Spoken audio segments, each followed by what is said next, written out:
Frederick's Secondary Transition Plan. Introduction to the transition team. What would it look like?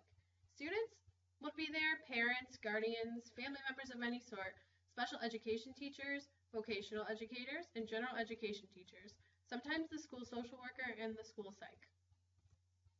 What is a transition? A transition addresses a specific life stage and puts a plan in place for how the students will make the move. IDEA defines it as a coordinated set of activities for a child designed within a results-oriented process in which it promotes movement from school to post-school activities. Laws that relate to transition services.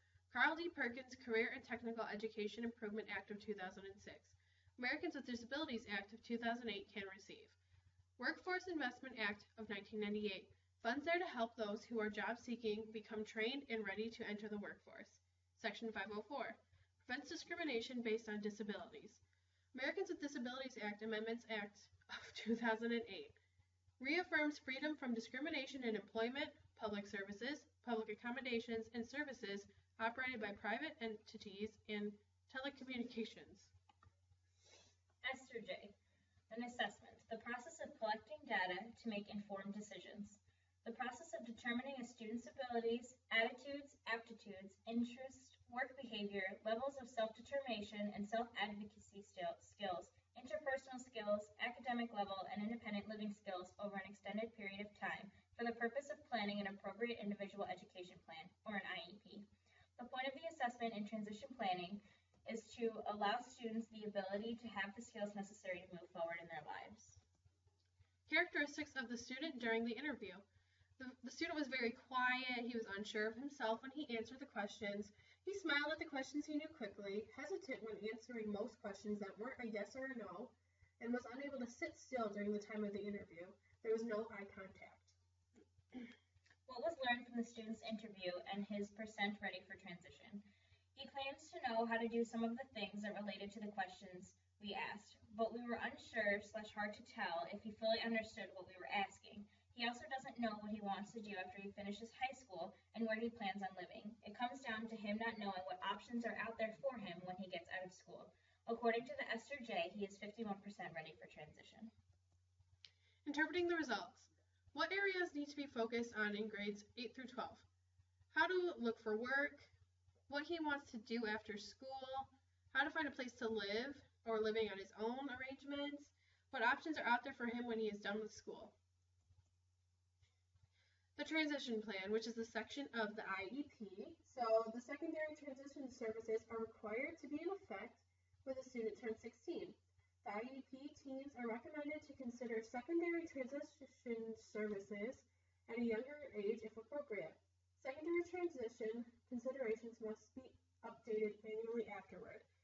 So this sheet is pretty much just there to help the student into the college or adult world.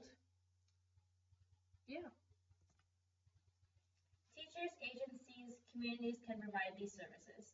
There are career and technical education, which helps students during high school. Social workers, vocational rehabilitation counselors, and developmental disability specialists. They have connections with the community and can help assist in identifying what resources will be best to help those kids. Community mentors. They are college students or student organizations that help mentor kids. Teacher agencies, communities, and provided services continued. Community employers help students get involved with transition planning for those students who want to go into the workforce. State and county vocational rehabilitation agencies are able to provide job coaches and resources on appropriate supports and accommodations.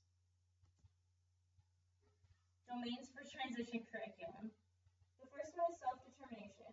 It's a development of personal characteristics, knowledge, and skills needed to take responsibility for one's actions. The second being social skills, maximizes positive responses and minimizes negative responses from other people around you. Career development and employment raises awareness of students' interests and match occupations to those interests. Independent living and life skills are home management, child rearing, and community involvement skills. Preparation for post-secondary education involves personal development skills, which are time management, organization, and personal discipline. Processing skills, which are competencies learning activities, and expression skills, which help students show learning when responding to exams. Assistive technology. Any item, piece of equipment, or product systems, whether acquired commercially off the shelf, modified, or customized, that is used to increase, maintain, or improve functional capabilities of individuals with disabilities. Tracking students' progress and follow-up. Tracking a student's progress can be used by using a learning profile. A post-school follow-up evaluation is required in the state performance plan to improve the transition services of the student once they graduate. In conclusion, we learned that the transition from high school into the post-secondary world can be an intimidating time for most students. Any way that any teacher can help the student is not taken lightly. It is good for the student to have some knowledge of what they want to do after their time in high school is done. This part of the IEP is extremely important, and this project has helped us to realize how much knowledge students really need to become part of the real world outside of high school. Students need to be informed, and why not start the transition early just so they are completely prepared.